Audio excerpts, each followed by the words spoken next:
In 1915, the horrifying rumour that a Canadian soldier had been crucified to a barn caused outrage across the world. The story symbolised the brutality of the German army. After the war, the Germans claimed that Allied atrocity accusations were propaganda. But now, new evidence uncovers the real record of the German army and reveals the untold true story of the crucified soldier.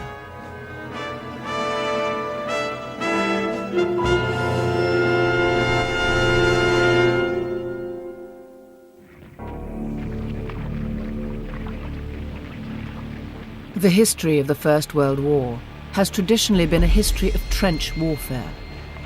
The hardships endured by heroic troops, the massive losses sustained in futile campaigns. Conventionally, atrocities have not formed part of this history. Our image is of a war fought according to the rules, a gentlemanly war. But fresh research has revealed a darker side to this conflict.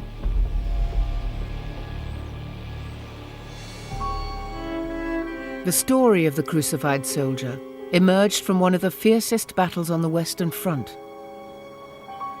In April 1915, the Germans instigated a secret plan to capture the Belgian town of Ypres, which held huge strategic importance.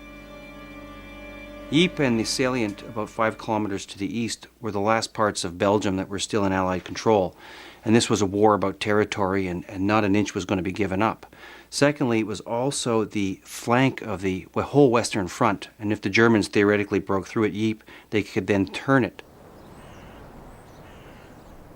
We understood these positions were so important to the conduct of the war, and they had to be held at all costs. Both sides had dug in. The war had become static, but the Allies held the inferior position. The Germans held all the high ground. The fact was we were under observation practically night and day from the left and the right flank. So we were under constant bombardment from all those 3 directions. Amidst great secrecy, the Germans had been preparing a revolutionary plan to break the stalemate. Poison gas.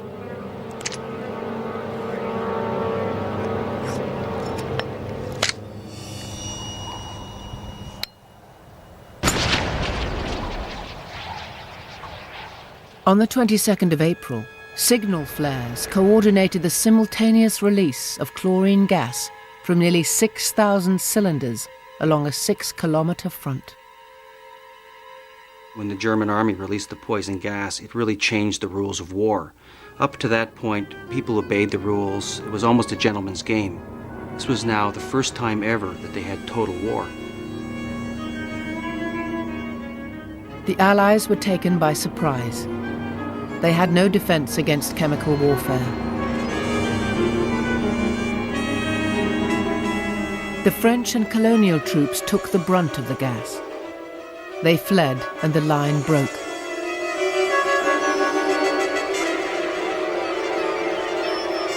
On their flank, some 4,000 men of the 1st Canadian Division watched the disaster unfold. They had little experience of combat. They have to decide whether to run or fight. And they're seeing the French troops fleeing, they're panicking, they're watching this gas, which they have no defense against, and they're watching thousands of German infantry coming in behind. And to their credit, they stood and they said, we're not going to move, and they formed in small groups and started fighting the Germans. They didn't really waver for a second. They believed in the good of the British Empire, and this was one of those cases where you stood and fought. the Canadians prevented a breakthrough. Over the next 2 days of attack and counterattack, the fighting came out of the trenches and raged back and forth across the fields around Ypres. It was now that the shocking rumour about the discovery of a crucified soldier began to emerge. Even Jack Davis remembers hearing it. As far as I was concerned, or anybody else that I knew of, this was an unconfirmed rumour. But the rumour persisted. Some accounts said the soldier was crucified to a barn door, others to a tree. Most reports identified the unnamed victim as a Canadian sergeant. So many stories appeared to give the rumour substance. It spread like wildfire across the front. I heard tales of friends crucified on barn doors, of wounded men bayoneted whilst lying on the ground. Talk of atrocities makes me feel quite bitter against the enemy. What happens quite frequently in such lurid accounts is that there is a kernel of truth there, that a soldier was stabbed or something terrible did happen to him, but by the time he gets back to his comrades in his unit or in another unit, it becomes a full-scale crucifixion. A Canadian officer came in here the other day and stated that after an attack, he and his men found a man crucified in a barn. Fortunately, they caught 4 German soldiers in that barn too. I am thankful to say the Canadians killed all 4 out of hand. In many ways, some of the most lurid atrocity stories are what we would now call, I think, urban myths. They are rumours spreading through both the population in Kharkiv, and soldiers start many of these stories, and amongst civilians, which are then subsequently picked up by the press. Was the story a myth? In 1915, few questioned its authenticity, and it swiftly became headline news around the world.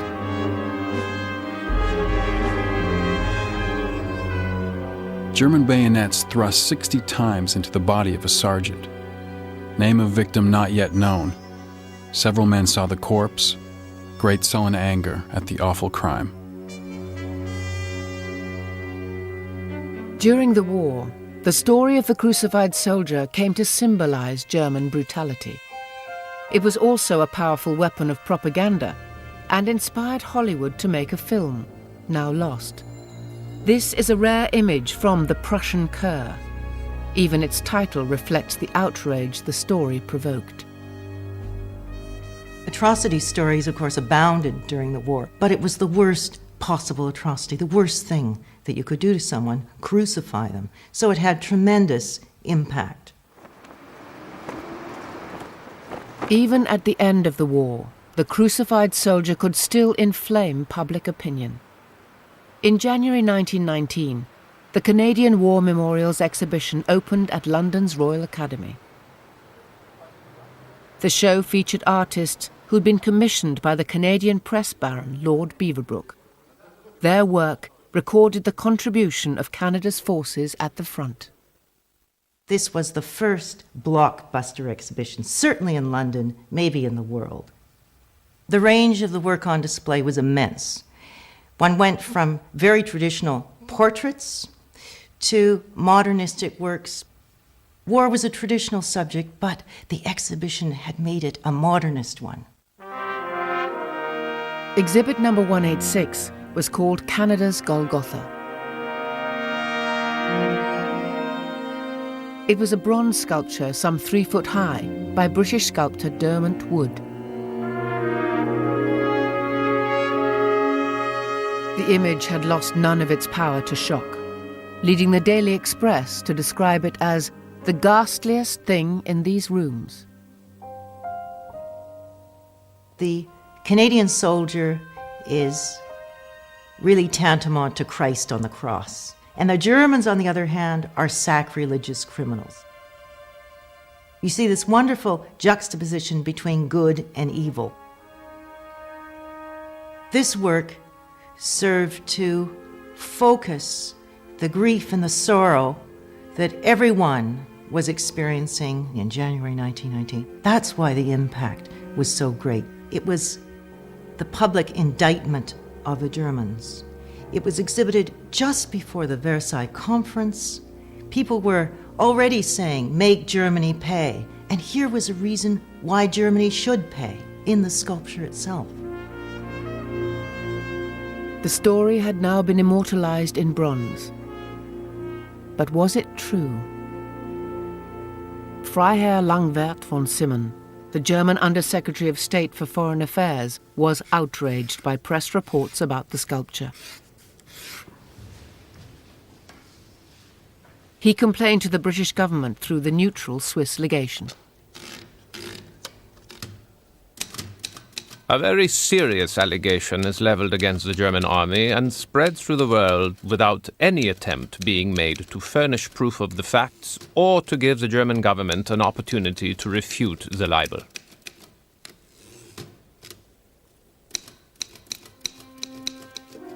Although the Royal Academy exhibition had no official sanction, the British and Canadian governments rose to the challenge. They launched an investigation at the highest level. The governments thought they could prove that a soldier really had been crucified at Ypres.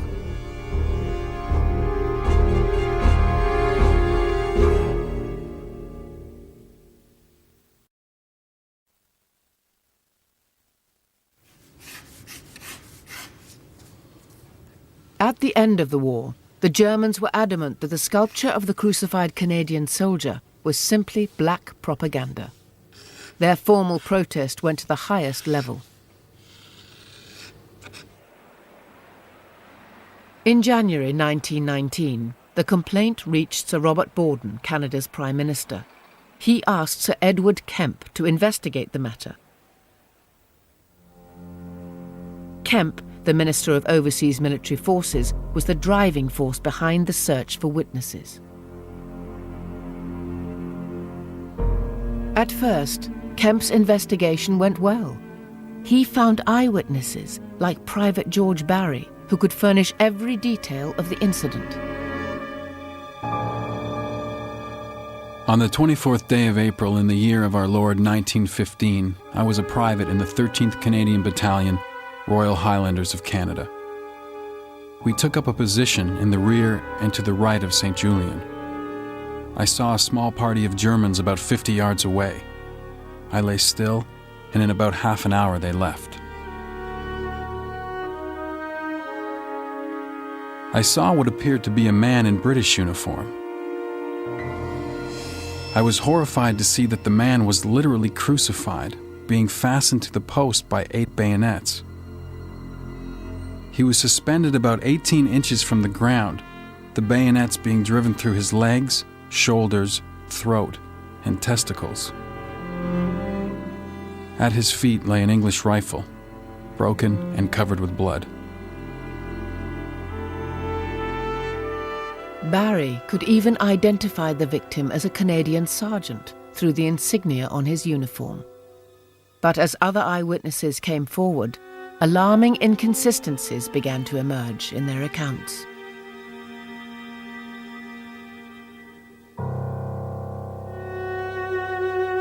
Private Arthur Boole also claimed to have witnessed the crucifixion of a sergeant.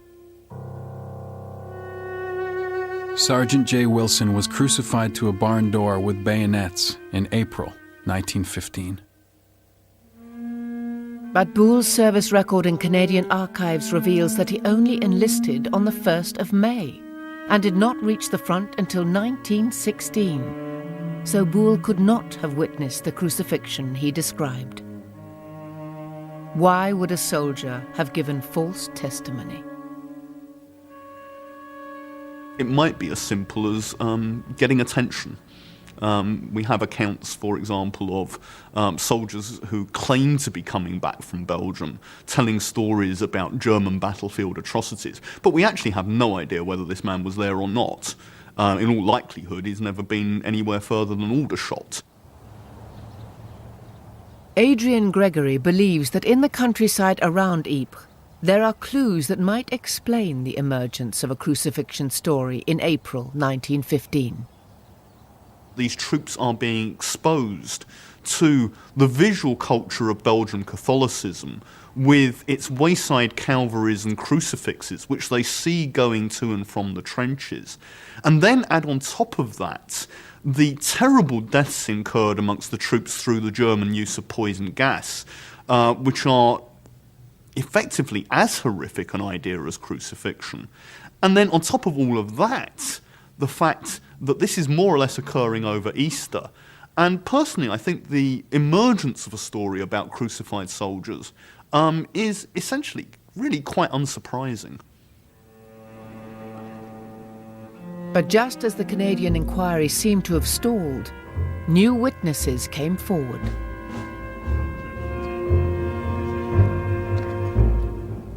Like Private Barry, Private Leonard Vivian of the 3rd Middlesex also pointed to St Julien as the site of the alleged crucifixion. I was in charge of number 1 stretcher section, which made several trips bringing in wounded from the line in front of St Julien. We had made about 5 journeys, and on the 6th journey I saw on the right-hand side of the road, on a barn door, what appeared to me to be a Canadian sergeant crucified to the door. There was a bayonet through each hand, and his head was hanging forward as though he were dead or unconscious. I did not stop as the army was retiring, and I had a wounded soldier in my care. I learned from some Canadians the same day that this sergeant was a Canadian and had been crucified for protecting an old woman. With Lance Corporal William Metcalfe, Sir Edward Kemp thought he had finally found a compelling eyewitness.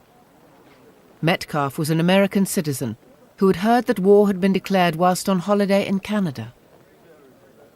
He enlisted in the Canadian Army. Of course, he was underage, but back then, young adventure, right? That's what, perception of war was just a big adventure. In September 1918, the Allies had attacked the heavily defended Hindenburg line at Arras in France. Metcalfe's men were pinned down by machine gun fire.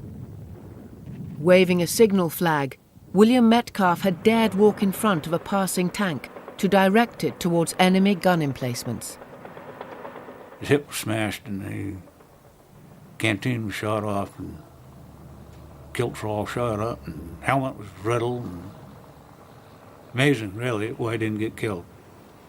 Well, I asked him one time why he didn't get in the tank, and he said damn things were death traps so you wouldn't get in with. William Metcalfe was awarded the Victoria Cross, Britain's highest military decoration. Kemp thought the testimony of someone with his exemplary military record could not be doubted. On or about April 23rd, my platoon was proceeding along the St. Jean Road when I noticed a soldier pinned to a barn door with bayonets. There was a bayonet through each wrist. His head hung forward on his breast as though he were dead. I could not see any bullet wound, but did notice the maple leaf badges on his collar. We were told later that this man belonged to the 16th Canadian Battalion. The platoon sergeant, whose name I cannot remember, examined the body and we moved on. But even in the war hero's account, there was a serious flaw. It lay in the location, the Saint-Jean Road. Saint-Jean was never captured by the Germans and could not have been the site of a crucifixion. Privates Vivian and Barry had identified a much more likely site. St Julien was a village that fell to the Germans on the evening of the 24th of April. Could Metcalfe have simply confused Saint-Jean with St Julien? That's very understandable to get confused on a road. But you always remember the incident, what you saw. You didn't, like the man who won the Victoria Cross, the military medal twice, wounded 6 different times. He had no reason to lie. What he saw is what he saw.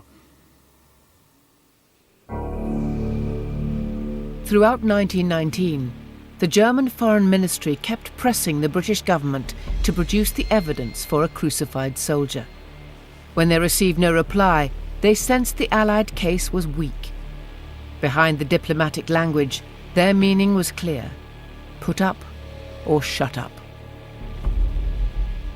The Foreign Office has the honor to beg the Swiss legation to state whether the British government has communicated the material requested by the German government. Should the reply be in the negative, the Swiss legation is requested to have the matter brought to the recollection of the British government. In January 1920, the British finally sent Vivian and Metcalfe statements. They knew the evidence was not conclusive, but it was all they had.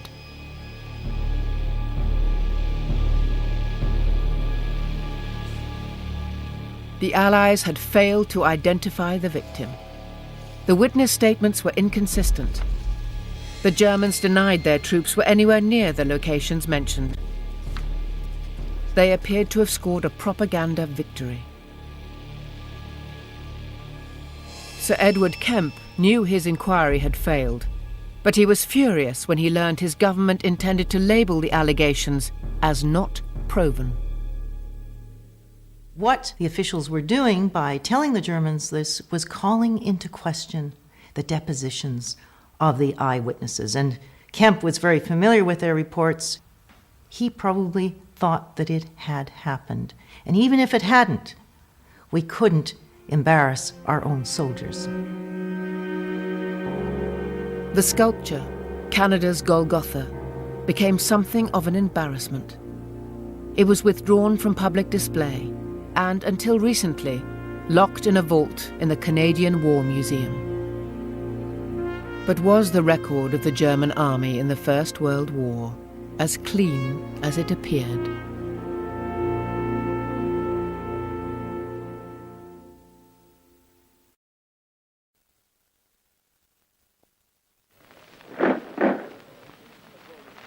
The crucifixion of a Canadian soldier at Ypres was not the only atrocity the German army was alleged to have committed. From the beginning of the war, its soldiers had been accused of war crimes against civilians.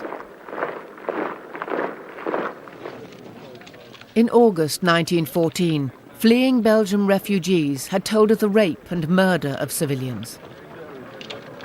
There were more lurid stories too. Some said that children had had their hands cut off. It was even rumoured that babies had been speared on German bayonets.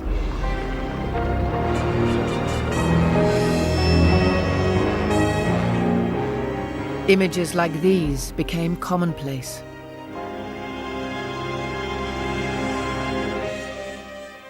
Cartoons, posters, and newspaper illustrations eagerly portrayed the depravity of the German army.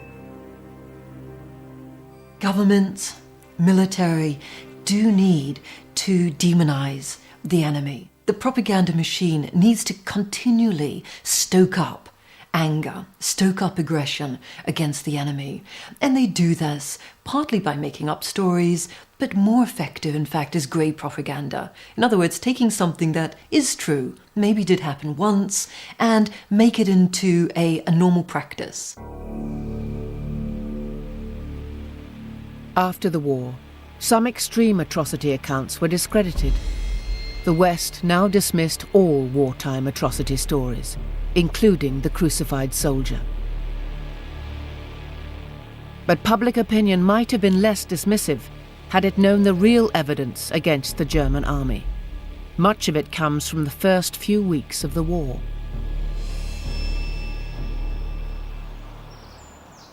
In 1914, the German plan to invade France had depended on speed for success. But the Belgian army put up a stout defence from a network of strategically placed forts. The Germans had suffered heavy casualties and had been delayed. They looked for a scapegoat. The Germans thought their losses could only be explained by civilian resistance.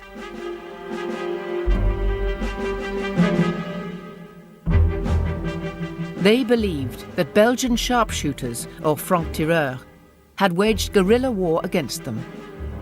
This was a myth that would have tragic consequences.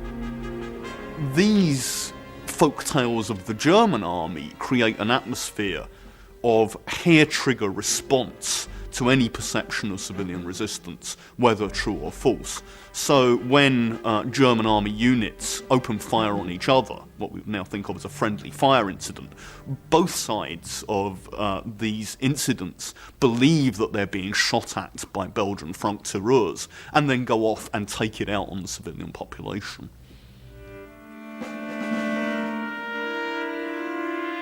This fear of the Belgian civilian population was highlighted by the events of the 19th of August. On that day, the German 8th Brigade occupied the small town of Aarschot. In 1914, Gust Boschmans was 12 years old. He is now 100. My two aunts and my cousins had left. I didn't want my grandfather to be alone. I was very fond of my grandfather.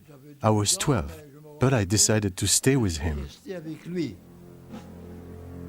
Gust now experienced for himself how wary German soldiers were of Belgian civilians, even the very young or old.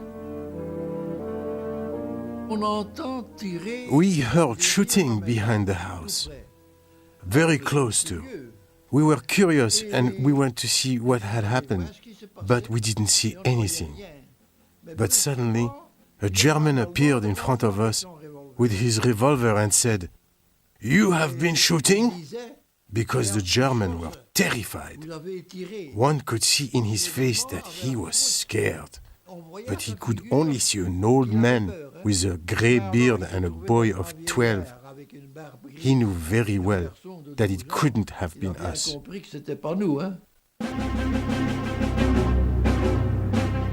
The Germans were on edge.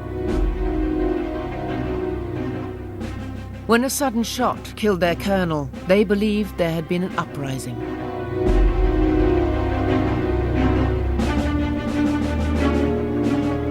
Women and children were locked up in the church. It was the prelude to a massacre outside. In Aarschot, the Germans killed nearly 170 civilians.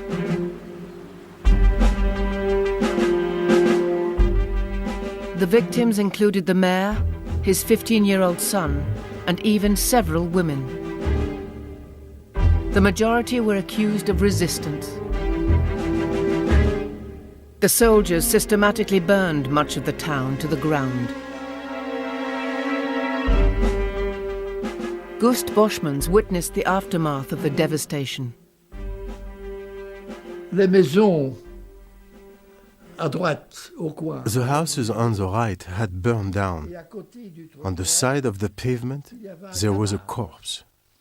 And because the house had been burning, this corpse was all black and wrinkled. And I, a kid of 12, walked by on the pavement between the burnt house and the corpse. I was going to find snuff for my grandfather.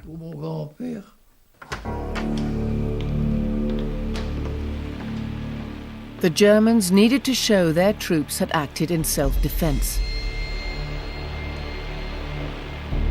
In the midst of the war, military investigators traveled around occupied Belgium. Their job was to prove that German troops had not simply murdered innocent civilians. The German defence is actually strangely mutually contradictory.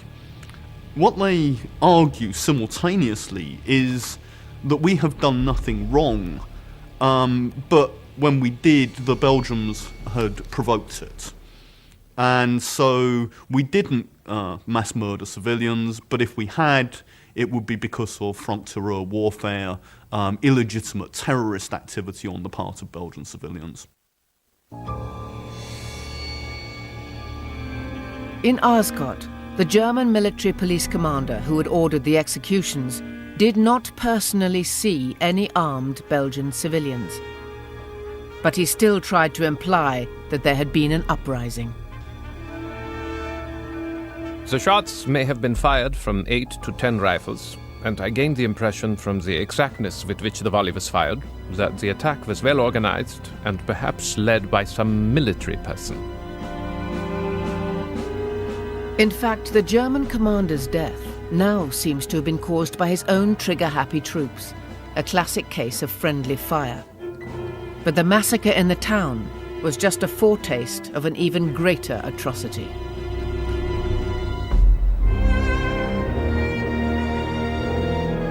Four days after Aarschot, the German army attacked Dinant on the River Meuse. The events of August the 23rd, 1914, still haunt the Belgian nation. The river and steep banks at Dinant formed a natural defensive position.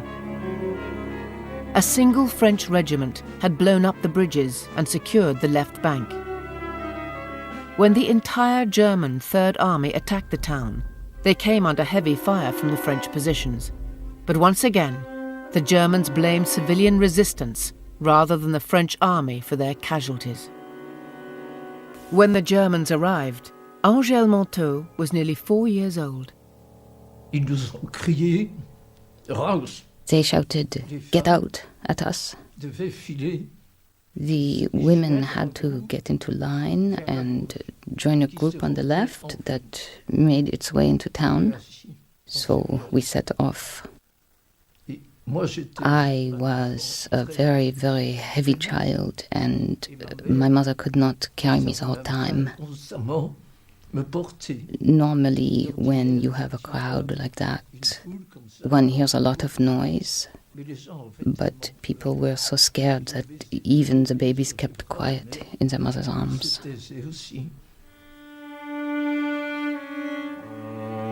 The women and children were taken towards the town's prison on the Place d'Armes. Angèle is one of the few surviving witnesses of the massacre of civilians here. To her, the execution of 137 men seemed to go on forever. Nous entendions surtout le bruit des fusils. Above all, we heard the noise of rifles very close to us. And then, in the midst of all this noise, this uproar, an officer galloped up on a horse.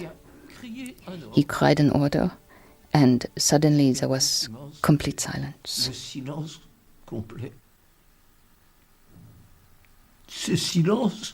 I can hear that silence, even now.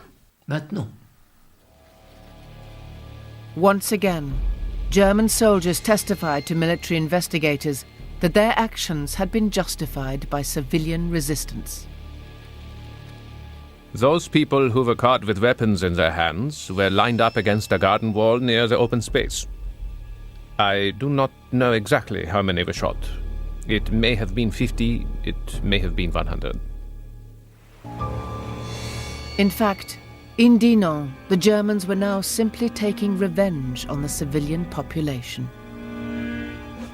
Towards evening, they were again shot at from the opposite bank by French soldiers. The echoes may have made the Germans imagine they were under attack from all sides. Their response was savage. They took reprisals against the innocent. Among their victims were 38 women and girls. Troops also murdered 7 babies, including a 3-week-old who was bayoneted. Even the most extreme atrocity stories are sometimes based on real events.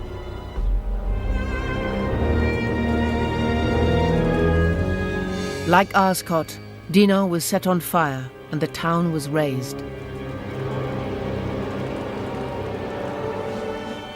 In total, 674 civilians were killed, 1/10 of the population. It was the worst single massacre of civilians by the German army during the war. Every 23rd of August, I feel nervous and frightened, even after so many years. Things like that scar you. New research has confirmed that the German army killed some 6,500 French and Belgian civilians during the first month of the war. There is overwhelming evidence that large segments of the German army behaved in what can only be described as a criminal fashion. Massive destruction of civilian property, brutality towards the civilian population, and murder. And so there is definitely a crime going on here. The atrocity story that symbolised the brutality of the German army in 1915 was the crucified soldier. Fresh evidence means it is now possible to resolve that mystery.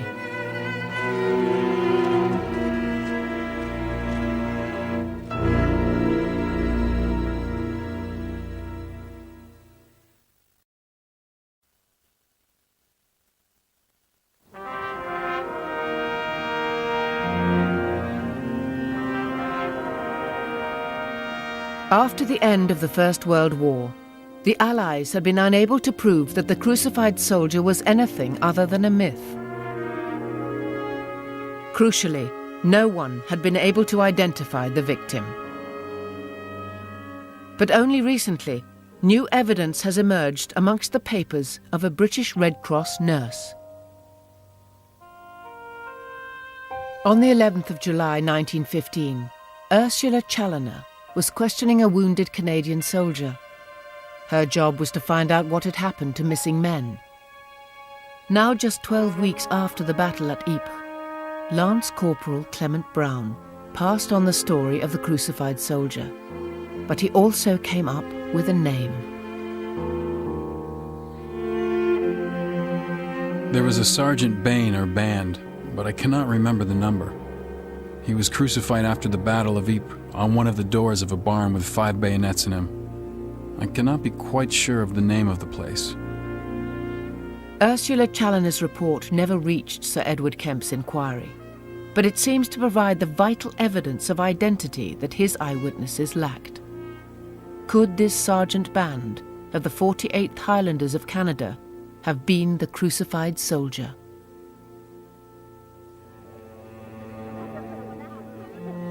The 48th Highlanders of Canada was a volunteer regiment from Toronto.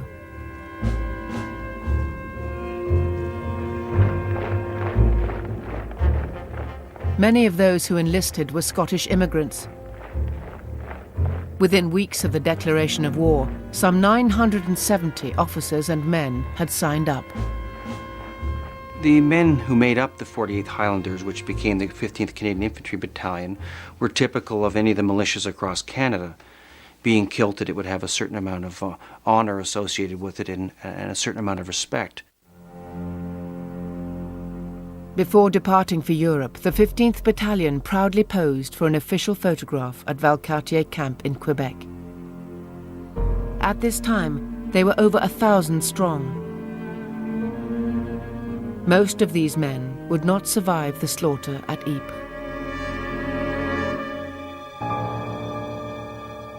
This photograph was taken on the morning of the 25th of April 1915, after the gas attacks. Only 3 officers and 316 men remain. Harry Band, the man identified by Ursula Challoner as the crucified soldier, was born in Montrose, Scotland in 1885. He was one of 7 children.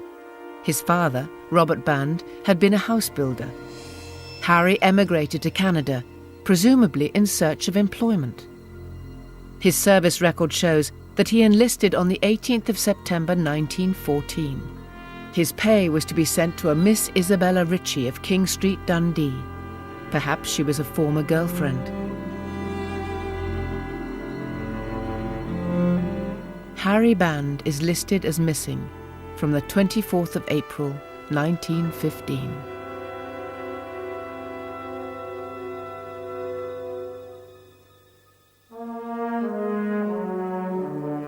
The three most compelling witnesses to a crucifixion had all recalled seeing a victim around this date.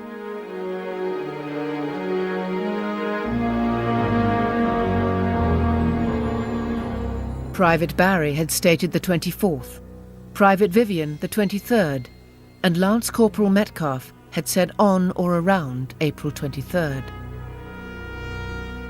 Confirmation that the victim may indeed have been Harry Band has come from his family. During the war, they received some extraordinary correspondence from a soldier in his platoon. On the 1st of June 1916, Private William Freeman wrote to Harry Band's sister, Mrs. Elizabeth Petrie. As a private in Sergeant Band's platoon in France, and one who went through the battle at St Julien in April 1915, and seeing Sergeant Band's picture in the mirror as missing, I thought it my duty to write and let you know that Sergeant Band was killed, 24th of April at St Julien, as most of his platoon and the men of his C Company were captured. I am sorry for you all, and you have my deepest sympathy. He died as he always wished to, a soldier's and a hero's death. But Freeman was hiding what he had learned of Harry Band's fate. Elizabeth Petrie was a determined woman. Ever since she had read reports of a crucified soldier, she had wondered whether this fate had befallen her brother. If there was anything at all to do with the family, any problems, she seemed to know about it. And then with Uncle Harry, I'm sure she would have got into that really deep to find out just what happened. She'd be after the truth. Band's sister Elizabeth Petrie wrote to Private Freeman, querying his account of her brother's death. Freeman's reply stunned the family. I am very sorry to say that it is perfectly true. Harry was crucified. But whether he was alive at the time, I don't think anyone can say for sure. When I wrote to you about Harry's death, I didn't tell you all the horrible details. I thought it best not to tell you how they found him. It would only have caused you more worry, and I did it for the best. As other soldiers have told you, I expect you know all about it now. I think Harry must have thought a lot about you because he was always good to his men, and he always saw that his platoon got everything that was coming to them. He treated everyone the same and never had any favorites. You must miss him dreadfully. The letters received by Harry Band's family are very interesting. Letters from the time were always written in a very guarded way. He died instantly. He suffered no pain. He served his country. It was always very positive. They wouldn't really want to tell anybody at home that he died some sort of terrible death. So they're quite exceptional for that sort of detail as well. Elizabeth Petrie had another letter confirming these details, as she informed her brother Martin. I have got it, at last, the horrible details. Don't tell Bertha them all. I told her he was crucified. But they took him down alive. He was all hacked to bits and spat on and his eyes out. Oh, Martin, think of it. And yet the War Office has never notified me.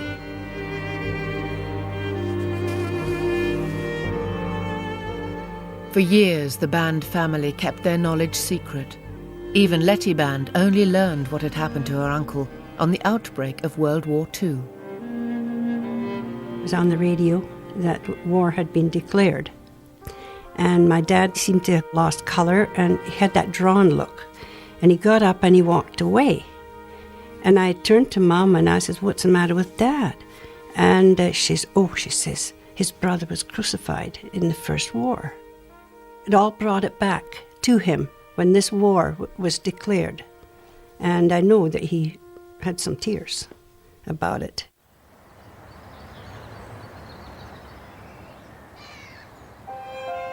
Harry Band's remains were never recovered from the battlefield.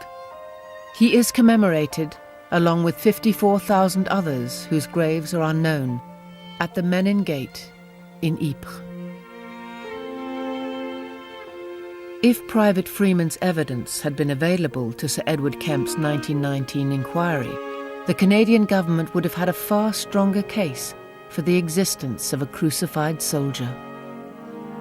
I don't think the incident was invented. I don't think it was purely a tool of propaganda, though it certainly became one. Something definitely happened of this nature on the Ypres salient in April of 1915.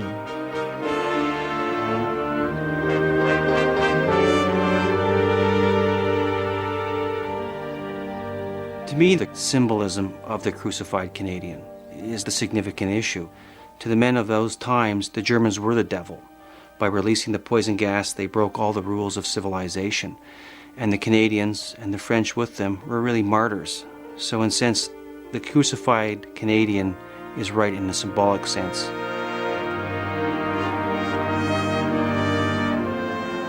When you hear all this, there's got to be something. Yes, I think now I do believe it, yeah.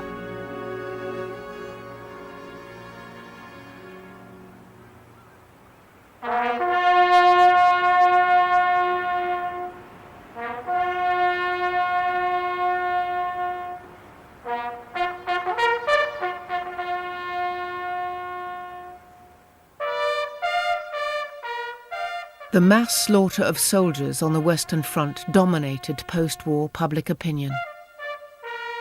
German atrocities were either forgotten or dismissed as Allied propaganda. The army was never brought fully to account for its war crimes in Belgium. Until now, its brutal behaviour in the First World War has remained a hidden history.